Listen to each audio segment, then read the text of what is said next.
아는 것으로부터의 자유. 크리슈나 무르티. 4. 쾌락의 추구.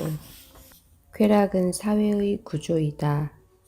어렸을 때부터 죽을 때까지 우리는 은밀하게, 교묘하게 또는 드러내놓고 쾌락을 쫓는다.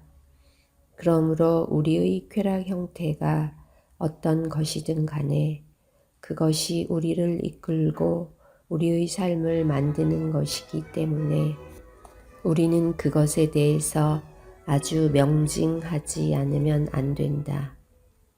따라서 이 쾌락의 문제를 면밀히 조심스럽게 섬세하게 탐구하는 일은 우리들 각자에게 중요하며, 왜냐하면 쾌락을 찾고 키우고 지속하는 일은 삶의 기본적 요구이기 때문이며, 그것 없이는 실존은 지루하고 우둔하고 외롭고 의미 없는 것이 되기 때문이다. 그렇다면 왜 삶이 쾌락에 의해 이끌려서는 안 되느냐고 물을는지 모른다.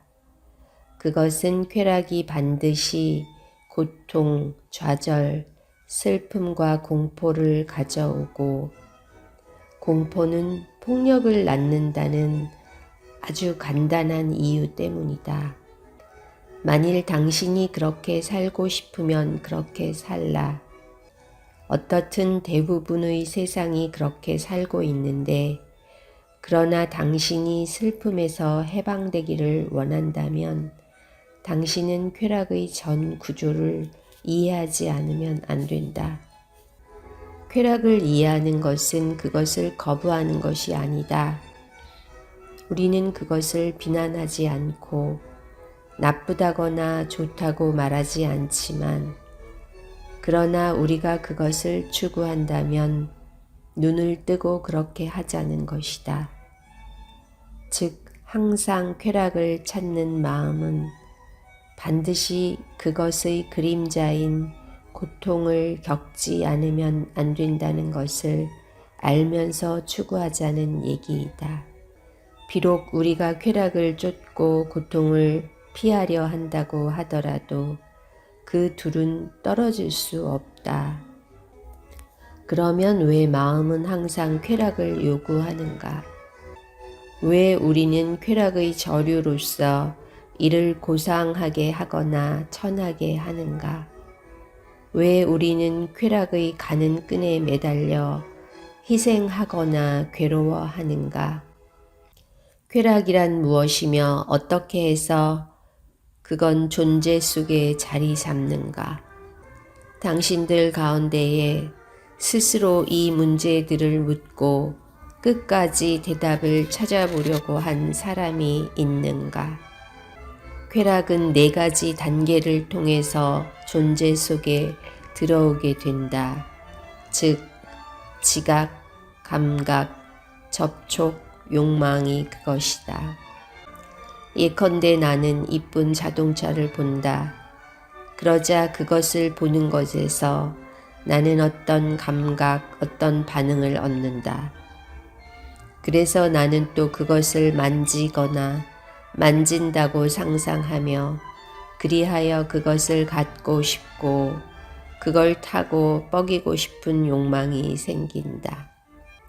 또 나는 예쁜 구름, 하늘 높이 맑게 솟은 산, 봄에 방금 눈튼 잎, 아름다움과 웅장한 빛으로 가득 차 있는 깊은 계곡, 장엄한 황혼 또는 아름다운 얼굴, 총명하고 생기 있으며 스스로를 의식하지 않는, 그래서 더 이상 아름답지 않은 얼굴을 본다. 나는 강렬한 기쁨을 가지고 그것들을 바라보며, 그리고 내가 그것들을 바라볼 때 거기에 관찰자는 없고 오직 사랑과도 같은 순수한 아름다움이 있다. 잠깐 동안 나는 모든 문제, 불안, 불평을 잊고 거기엔 오직 그 놀라운 것만이 있다.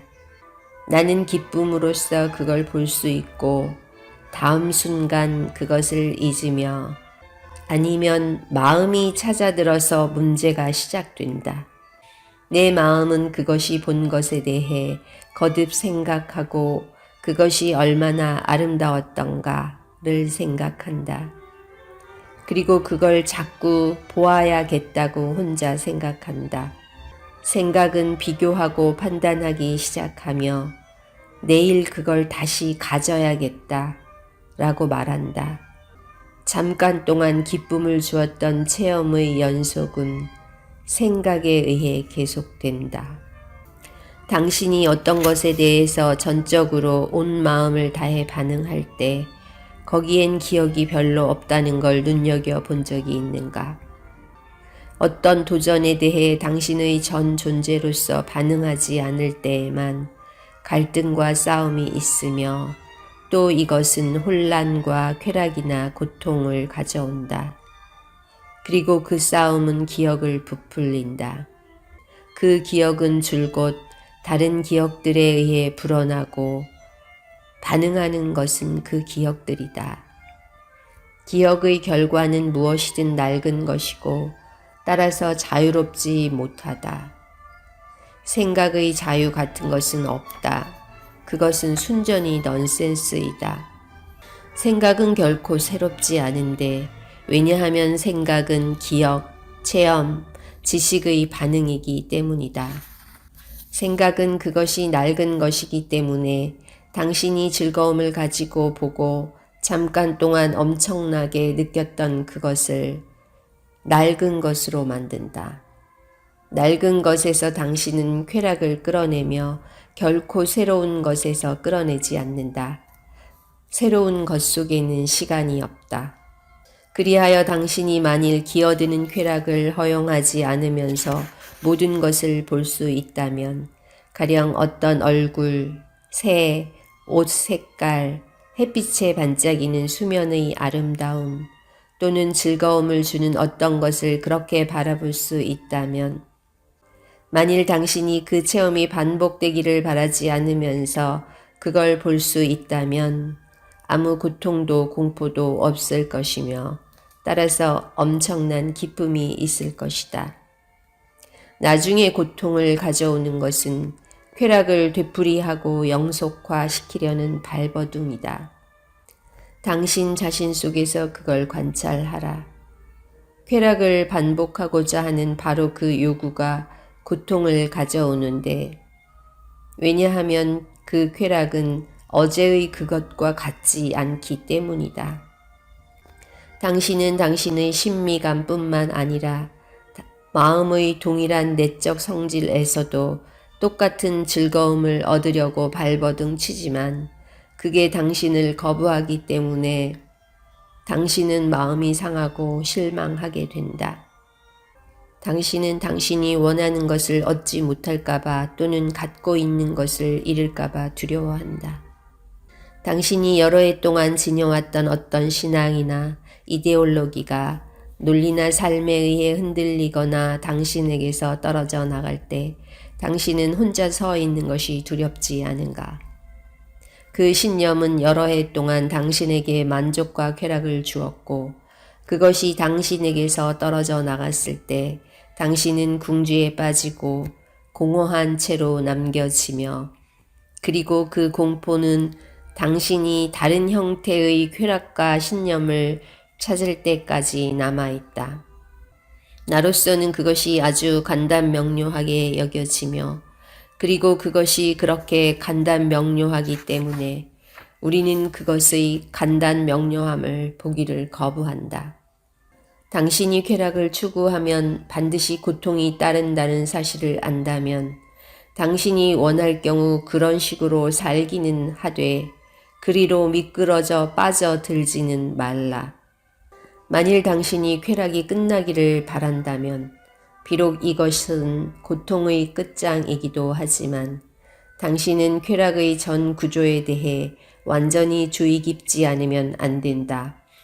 말하자면 승려나 고행자처럼 그걸 끊지 말고 쾌락의 전 의미를 알 일이다.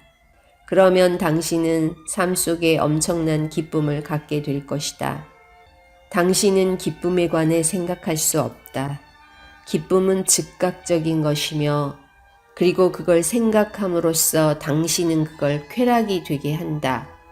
현재에 산다는 것은 아름다움의 즉각적 지각이며 그것에서 쾌락을 찾는 일 없이 그 속에 있는 것이 커다란 기쁨이다.